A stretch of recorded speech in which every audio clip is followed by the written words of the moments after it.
Hello, everyone, and thank you for joining us today. I'm Amy with the Lubbock Chamber of Commerce. We are happy to have you this afternoon and taking some time out of your day to join us with our business owners and operators that have joined us today. The Chamber understands how difficult business has been these last few weeks, over a month actually now, and the impact it's had on its employees and its customers, not only just the businesses. So today we're going to learn what some of our businesses have been doing to keep their customers engaged with their business, as well as provisions and accommodations that have been made for their employees as well. We'll have some time at the end for a few questions. So we ask that you use the chat feature on the side of your screen to ask those questions, and then we will ask our guests the questions that you've provided us with. If the question is for one specific business owner operator, please let us know who the question is for specifically. If not, we'll just ask a global question. We do ask that you keep yourself muted during the entire event, and we will proceed. So with that, please help me welcome our first guests, Melinda Pharies, owner of Carpet Tech, and her general manager, Stephanie Henderson. Good afternoon, ladies. Thanks for joining us. Why don't you tell us a little bit about Carpet Tech, yourselves as well, some of your background, and then we'll have a short video to watch when you're done. Perfect. Thank you, Amy. Thanks for having us. As you said, I'm Melinda Pharies, owner, and I do business operations for the company. And my husband, Chet, and I have Carpet Tech, run it daily. We are your flooring and restoration company. Amidst everything, we are finding many ways to do other things and stay positive. I'm here today with Stephanie Henderson, who is our general manager. She's kind of been on the forefront running the day-to-day operations and making things work.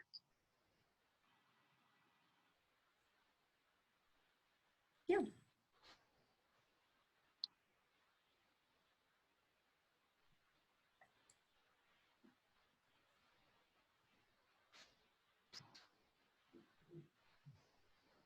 Hello, I'm Stephanie Henderson, Carpet Tech General Manager.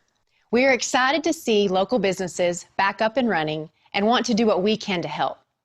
As a local business, Carpet Tech understands the importance of reopening balanced by the need to offer a safe, disinfected environment for your team and customers. So to help you get back to business safely, Carpet Tech has reduced commercial cleaning and disinfecting prices for all of our services. Carpet Tech is trained and licensed to use EPA-approved chemicals and processes that combat coronavirus as well as other viruses and bacteria. We use a chemical spray and fog to disinfect your building and its contents. Afterwards, we can apply what we are calling CT Shield, an antimicrobial protectant preventing the growth of microbes, protecting your business long after initial disinfection. Confidence in clean is more important than ever. That's why Carpet Tech can also measure how clean your building surfaces are before and then again after we disinfect. This is possible with ATP monitors and is a great way to prove the cleanliness of your establishment. And once we have disinfected, we will present you with an official certificate of completion. More than anything, Carpet Tech wants you to know we are still here for you, rooting you on as you reopen your business. Give us a call and let us know how we can help you affordably and safely reopen.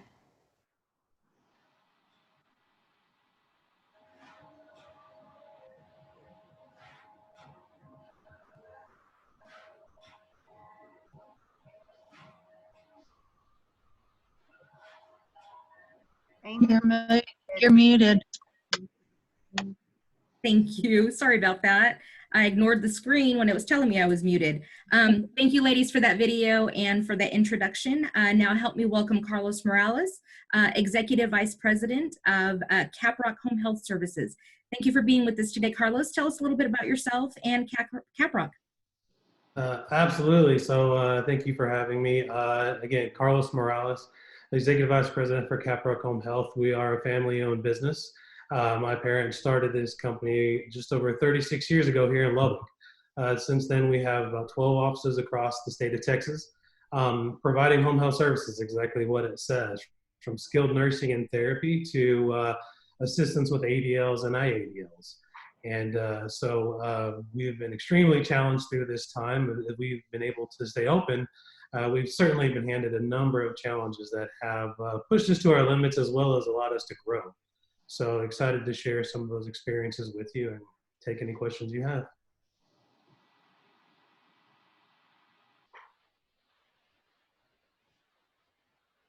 For nearly 4 decades, Caprock Home Health has been caring for Lubbock families as if they're our own. Thank you for continuing to recognize our amazing team of skilled nurses, caregivers, therapists, and staff as best of Lubbock. Thank you, Lubbock!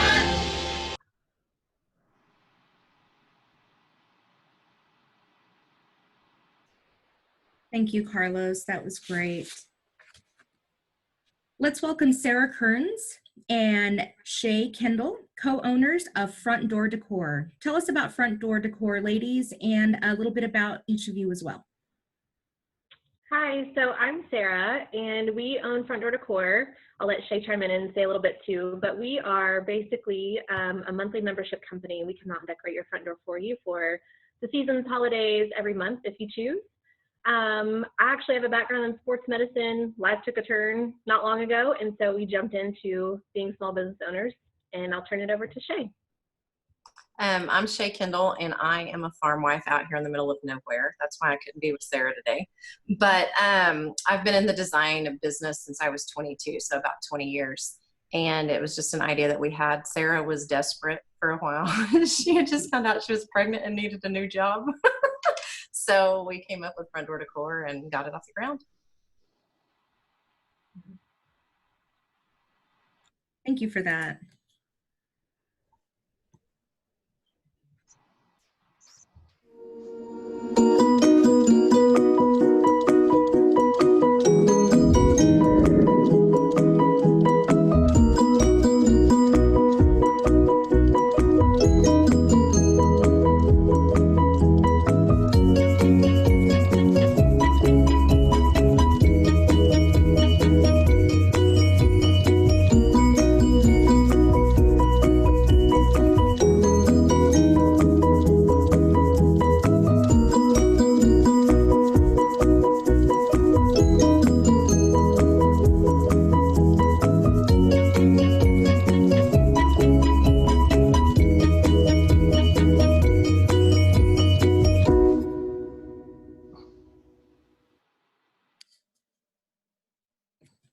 That was great. Thank you for providing that to us. Again, thank you all for being here with us today.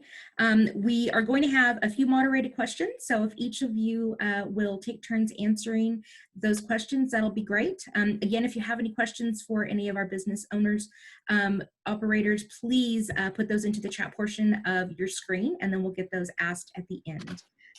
So let's start. Question 1, what has been the biggest obstacle your business has faced in the last month, and what was the first thing that you implemented to overcome this obstacle? I think the biggest thing right now is, when coronavirus hit, it was an unknown. Not anybody probably was too certain what was going to happen and what was going to come and how business would be operated. And I think for us, the biggest part was making sure that our employees were safe, our families were safe, and the community was safe. As far as the business on a day-to-day, I'm going to hand that over to Stephanie as far as some things that we had to implement. I think for the most part, we had to look at this from an HR perspective, a financial perspective, and for us, an operational perspective. So we had to instantly start learning, making sure that we're following the right processes and procedures on all fronts. Number one, from an HR perspective, I don't think any of us had the procedure for a pandemic in our employee handbook. So now we do. We had to make sure that, especially as an essential business, we implemented those safety protocols so that we could continue running and keep our community and our employees safe and healthy. I think secondly, just learning and making sure we understand from an EPA and CDC perspective, but also from a financial perspective, what do we need to do right now as a business to protect ourselves financially? How do we make sure that we know what's happening and as those things change?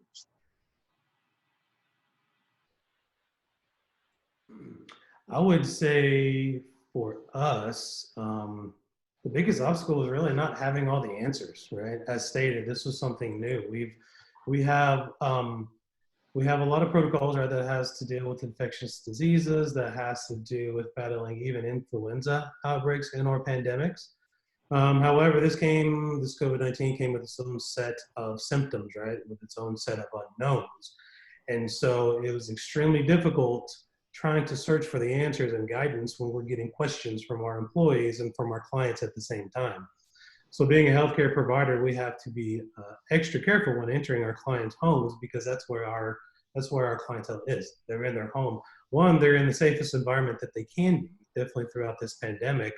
So the biggest worry, ideally, would be us bringing it to them. So knowing and finding where the guidance was, we look to narrow, I think, our focus really kind of towards the CDC, right? CDC and Health and Human Services. We try to block out the noise from all of the media stories, from all of, I don't necessarily want to call it nonsense, but you have things that can take you into the deep spiral of fear, right? Into the deep spiral of confusion. And so we try to stay focused with what the professionals are putting out, take that guidance, take that education, give it to our employees as a priority, which was one of our focus, keeping our employees safe and keeping our clients safe. And so we look to utilize, disperse that education as best we can, constantly watch forums related to our industry that would have either best practices or information, right? Look at our regulatory changes, make sure we put that education in place and assure that our staff is informed and they can continue to tackle these questions, because it wasn't just us as leadership, it was our frontline staff getting these questions without having the answers. So with the changing daily, made it a real challenge. But having us watch it, having us disperse to leadership, having that single line of communication on down has truly helped us, and extremely thankful for our staff really stepping up and joining us in this venture and learning on a daily basis. I think for us with Front Door Decor, it's just a little different for us, because while most are internal, we essentially don't even go into a person's home. So ours is more externally based, but our biggest obstacle essentially has just been losing clientele. So we've had, clients that have gotten laid off or furloughed who have just had to put their account on hold. And so that's probably been the hardest thing for us. Obviously, protecting us and our clients as well clearly is a number one priority. But the good thing for us is we have been able to essentially keep trucking along, just because we are on the exterior of the home and we just deal with the front door for the most part. So it's just been losing the clientele and just hoping that we can lend a helping hand in any way that we can to those clients that we're having to put on hold. Great, thank you guys for that. Okay, question number 2. How many employees did you have before the pandemic, and how has that changed as to today? What accommodations have you had to make for your employees and your customers? Sure. So I guess kind of kick this one off.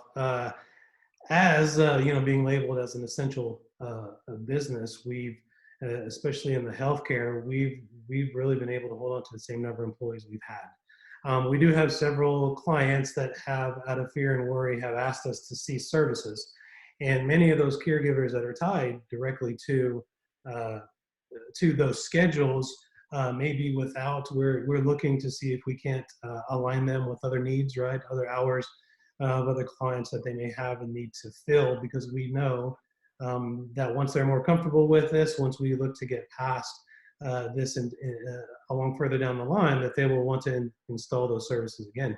So we'll look to definitely place the caregivers back in place with them. So far, we've really been able to hold on to most of our employees, which has been a blessing.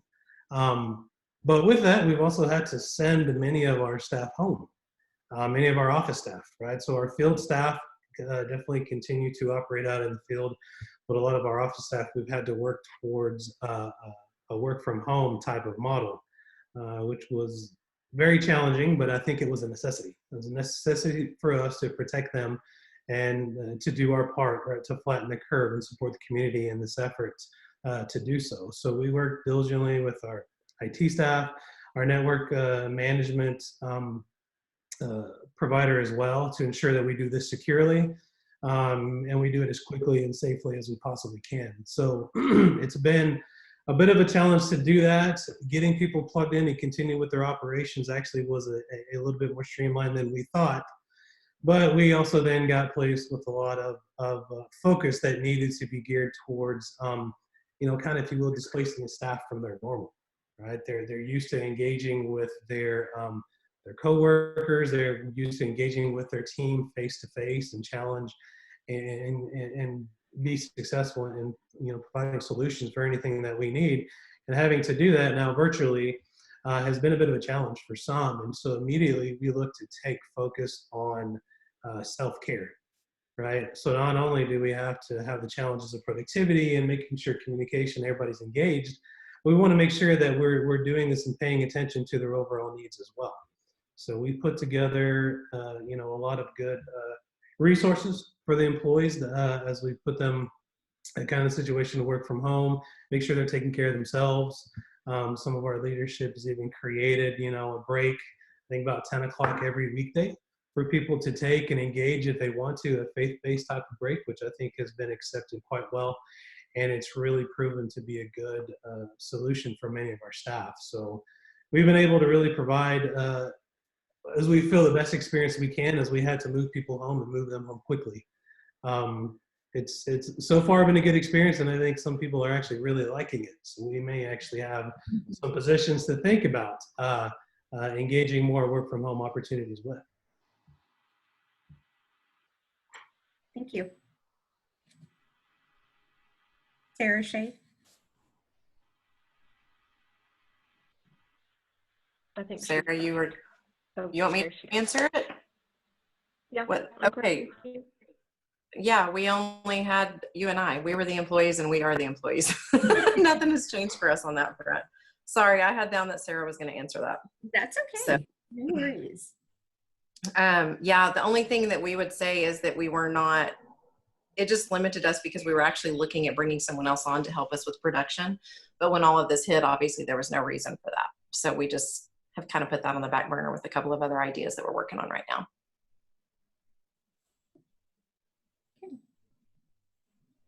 Melinda, Stephanie? Well, we actually probably have a couple more employees than when this started.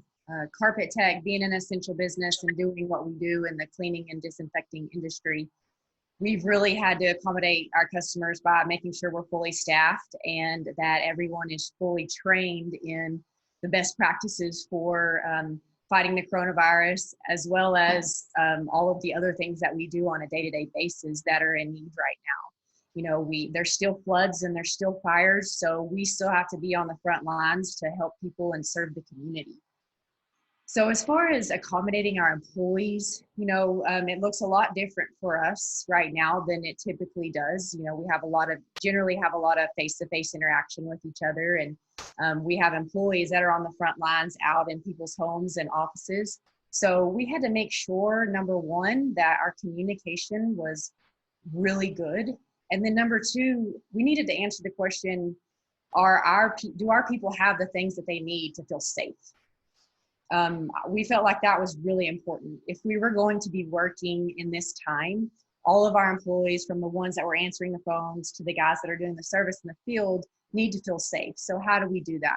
We make sure that they have everything that they need as far as their PPE and the gear that they need to keep themselves safe and the homeowner safe.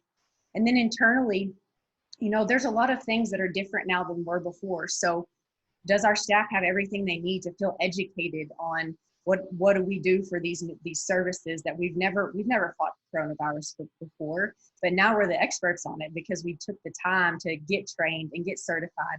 So making sure everybody just really felt comfortable, eliminating any fear that there was. We had to have the protocols in place to do that. So I think we've done a great job of accommodating our employees, and it's helped us continue to have the energy to keep moving.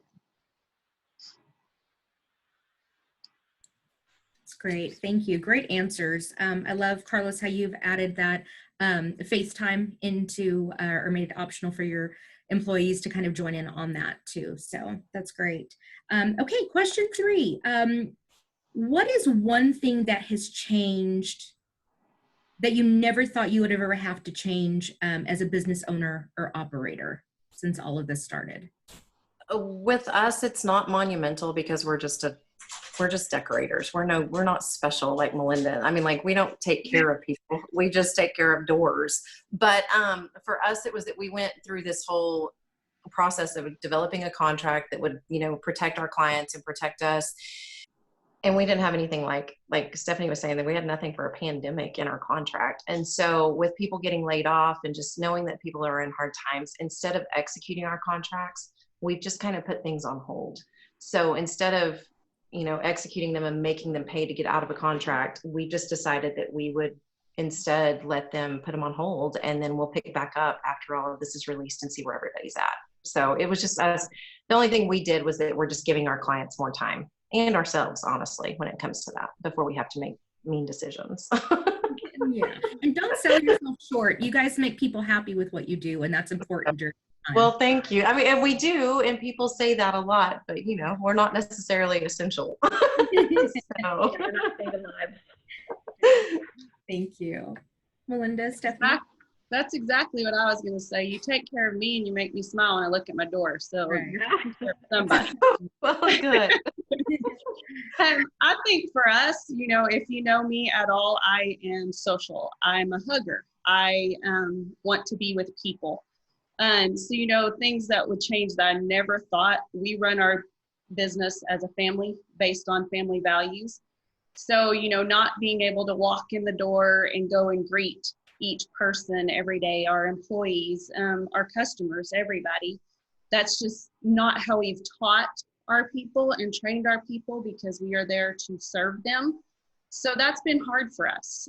How do we serve our people and find and make sure they're taken care of the same way, but not being able to have that interaction with them? So, things have definitely changed around here. We don't get to have all of our group meetings together and different things like that, but we're finding avenues. We know we still have to take care of our people, whether they're our employees or they're our customers, and how do we do that? But, thanks to local businesses, we've found a lot of different avenues where we get to provide different services for our employees to make sure that they are taken care of, or that they're fed, or, just know that they are appreciated. So I'm going to have to start going before Melinda every time.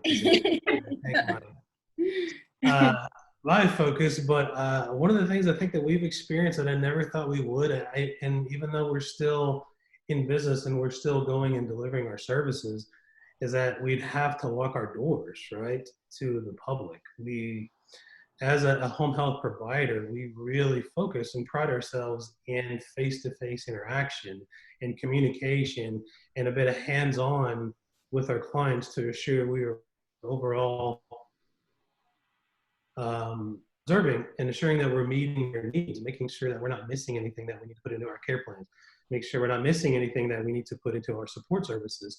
And having that in a way kind of taken away, and or us self-imposing this to assure that we limit interaction with our clients has been a challenge. It's been really hard.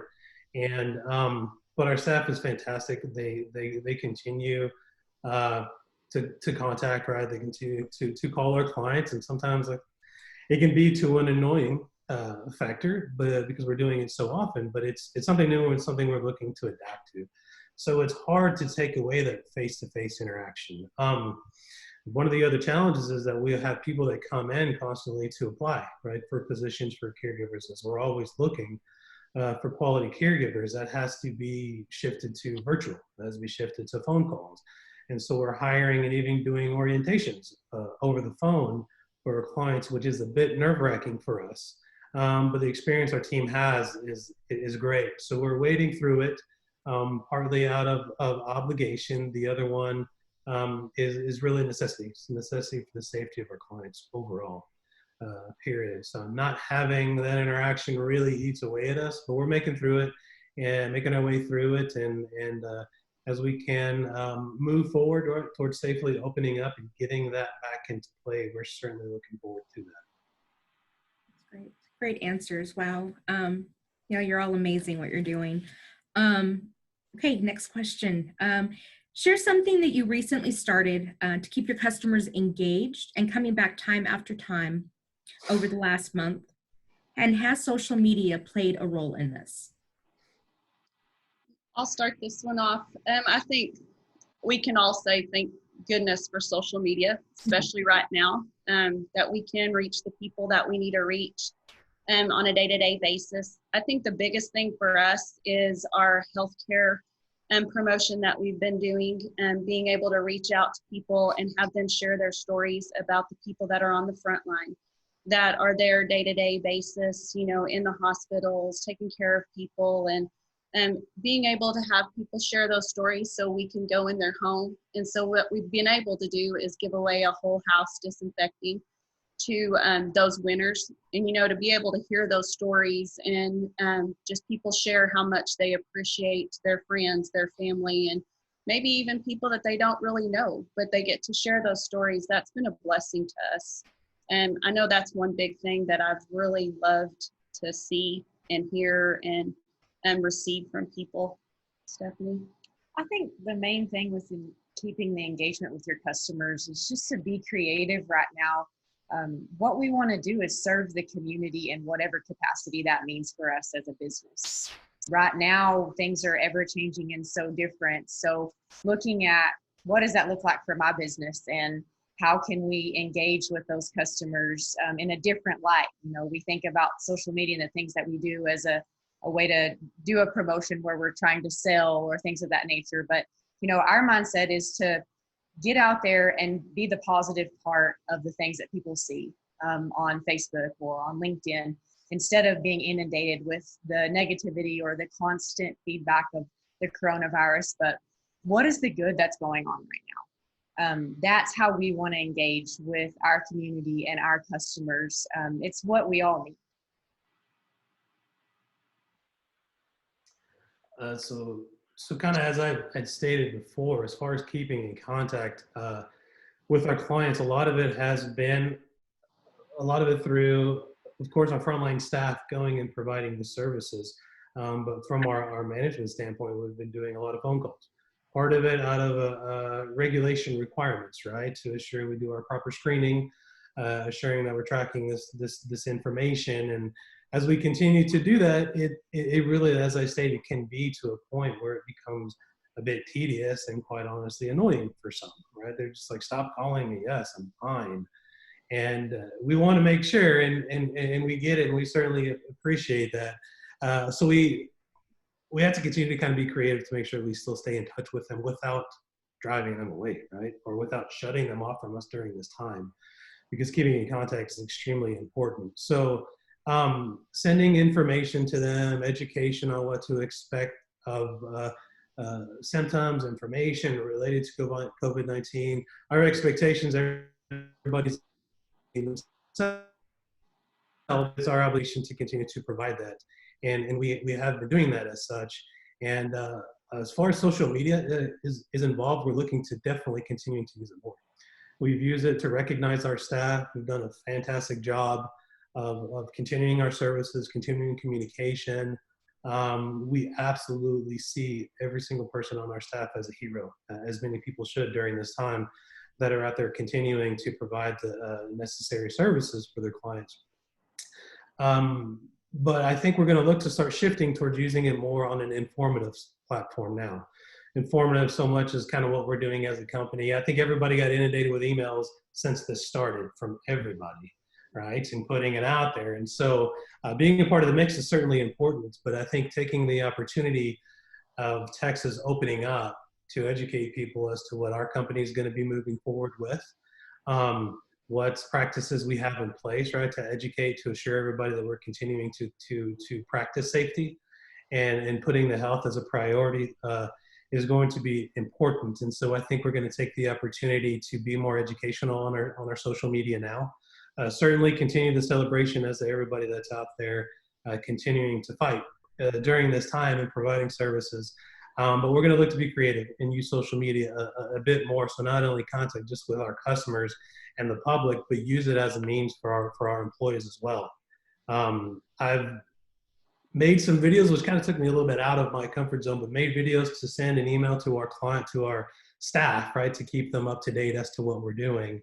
And I've been encouraged to take this on to social media. So those of you that are friends with us or like our page, you may see this face a little bit.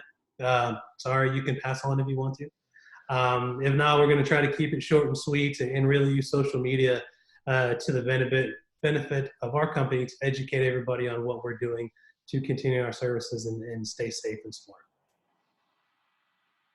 And I think for us, social media honestly has always played a huge role for what we do. It just allows people to kind of see what we do, what we're all about, and who we are. Our biggest creative mindset probably came, we had gotten a couple of recommendations from other colleagues, but just creating packages to, our biggest one right now is like our senior memorabilia package that we launched, and just to give back a little bit to people in our community, the seniors. I mean, it's a big milestone, whether you're graduating from high school or college or med school or whatever it is. And so it's, we were just trying to think of ways that we could create packages where people didn't necessarily have to lock into a contract.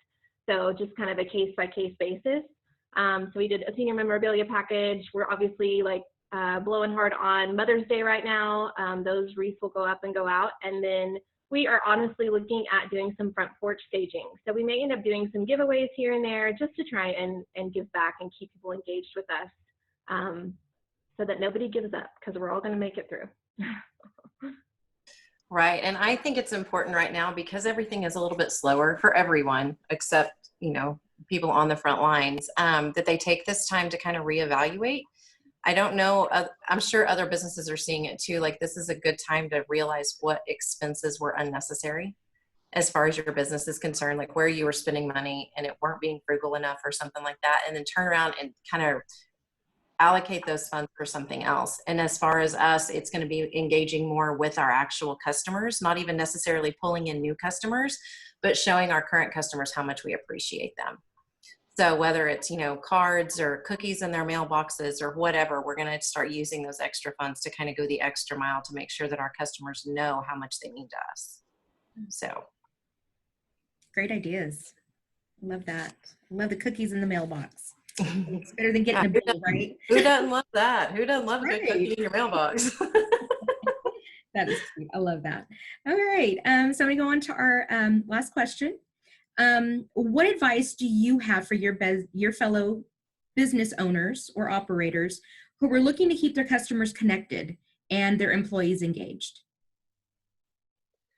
Yeah, so this one was a very tough one because we knew exactly what the risk was facing this pandemic. I think the first thing we had to do was kind of sit back and truly understand the crisis at hand. Think about what we need to prepare for and how we need to respond. So recognizing the initial challenge at hand was crucial, and one of the biggest risks that we had of losing clients, right? The fear. Making sure that they understood our preparation, making sure that we were here for them. If they just were choosing to set back, letting them understand that these services will still be in line with them when they choose to come back, when they choose to allow us to come back in their home and they're comfortable with it. It was important not to pressure. It was important to assure that people understood our response to this, but also to understand the crisis and situation itself. So we took the initial standpoint to educate our clients, right? Educate our staff to ensure they can answer the questions that come to them to help them be comfortable with what we're doing and assuring that we were tackling this head on.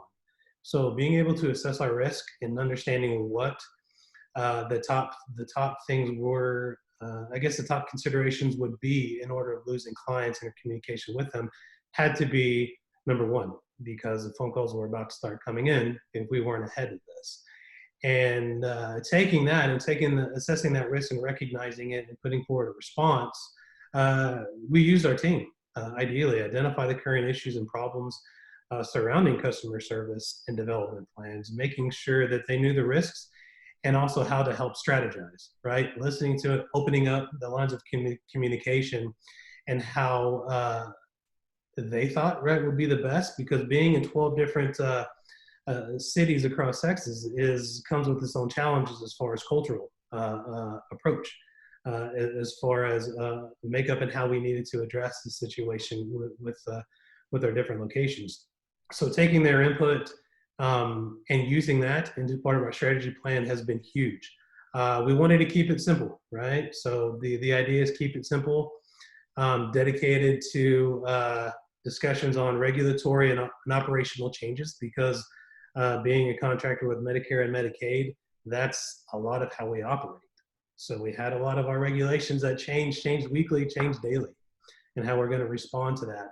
And then the next was making sure that we provide the resources, right, for our staff to continue to provide services, as well as to be confident and comfortable in their approach in every interaction we have with our clients. And then the last was communication, and the communication was huge. So the challenge of displacement, the challenge of working from home, we've had a lot of our leadership staff step up, organize discussions, organize meetings, utilizing platforms like this, like Zoom or Ring Central, that we can talk to our teams. We've done that from a leadership standpoint from our home office with our leadership and our provider offices, trying to keep it simple, trying to keep the message streamlined, and allowing our leaders to do what they do in their locations and run their teams, making sure we give them support they need, make sure we listen to their needs, and we respond, and we keep this communication constant. It's been a good experience so far. Honestly, I think there's probably some good practices that will come out of this that we will continue, that we've definitely learned. So assuring that we have all of our team members, all of them dedicated to continuing, right, dedication to putting quality practices in place, managing this crisis, and assuring that their leadership is behind them 100%, so far has been a huge success for us. And I think for us, trying to just stay connected to our clients and businesses is just to continue to think outside the box. That's probably the best advice. I think Lubbock is strong when it comes to small business and support. So just continuing to support other small businesses. And, one great example, Melinda, I'm going to call you out here. My husband works for Carpet Tech, came home the other day, brought me a gift bag, and it had like this awesome note to the spouse on the front of it. And it was filled with just lots of Carpet Tech gear, coffee from Tierra's Planos Roasters, just you could see the support, not only to their employees, the spouses, the families, and then also to other local small businesses. And I just think that's really important for all of us to continue to support each other, continue to think outside the box, and just continue to mold with the unknowing that is still in front of us. And I would just add that a phone call goes a long way. I mean, social media is great, but to pick up the phone and call somebody and actually speak to them, since you can't see them, you can't hug them, you can't kick them in the shin, whatever you want to do with them, at least you can pick up a phone and call them. And I think that has gone a long way for us, just kind of reconnecting with people and not leaving it just to the internet.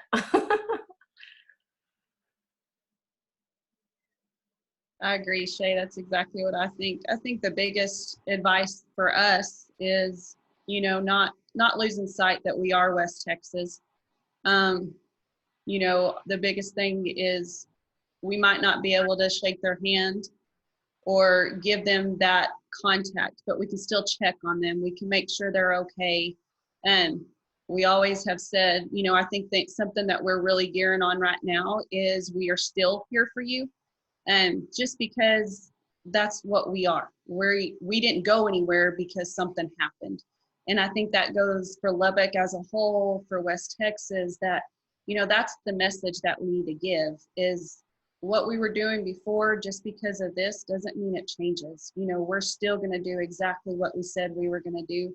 That's not going to change. We might not give you a hug. We might not be able to sit down and listen to you, but we can call you. And if you need that, we're going to provide that. So, I think the biggest thing for everybody is just to stay positive and know that we are strong and that we will come out on top, and just don't lose that West Texas feel. I agree.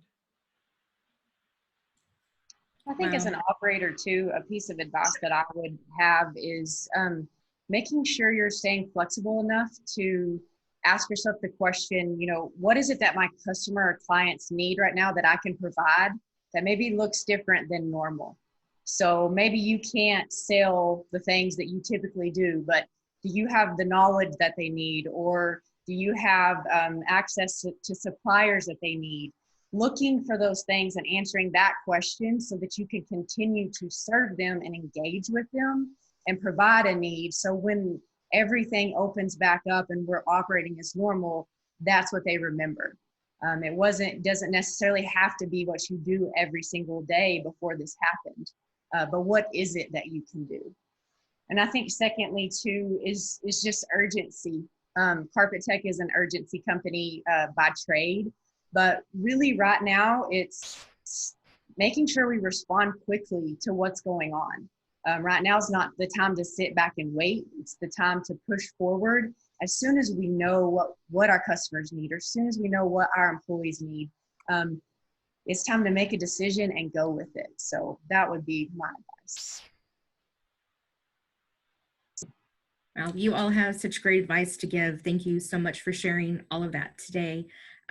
We had one question in the chat portion. It looks like Sara has answered that for Mike. So thank you for doing that, Sara. It looks like you all will be having some Mother's Day gift cards and/or decor. And you can order decor to be placed on the door for your mom. Oh, that's sweet. Great idea. So we can look at that. You know, like I said, thank you guys for being here. We do live in some unprecedented times, and we appreciate you all for taking time out of your day to be with us today and to share with the community and your fellow business owners and operators. It's important to share and learn from each other and borrow ideas. We still have some time for questions, so if you do have a question, you can actually put that into the chat portion. I did want to share a couple of things with you, so if our guests don't have anything else to add for today, I can go into that. Is everybody good, or is there anybody that wanted to elaborate on one of the questions that they didn't get a chance to, or throw in a little bit extra? Or is everybody good? Okay. Thank you. Go ahead. I'm sorry. Okay, so I'm not sure if all of you know, with the Chamber, we have a new resource website, and it is inthistogetherlbk.com. So that is somewhere where you can go to look up job resources. It's more of a resource page for recovery, what's going to get us to that next phase and getting through this pandemic. So if you want to visit that, there are some great sites, businesses that are offering PPEs. So if you're looking for hand sanitizer, shields, masks, any of those types of things, it's kind of your one stop to find some different businesses that could provide those types of things for you. If you are on there and know of other businesses that have things to offer in those different categories that are listed, please don't hesitate to reach out to us. The more information we can give out to our community and our members is important at this time. We also have another webinar tomorrow at 2 p.m. and it is Lubbock's Economic Recovery Task Force Guidelines Update. That will occur at 2 p.m. And I will put in the link for you to be able to register ahead of time for that event. It is filling up fast. We can only have up to 300 in it. So if that's something you want to sit in on, please get yourself registered and log on early. Again, thank you all for being with us. Melinda, Stephanie, Sara, Shay, Carlos, thank you guys so much for being with us and sharing. If that is all, then I thank you on behalf of the Lubbock Chamber of Commerce and the Board of Directors. Thank you for being with us today. And have a great afternoon. I'm sorry? Thank you. Thank you. Thanks, Amy. Appreciate you all. Thank you.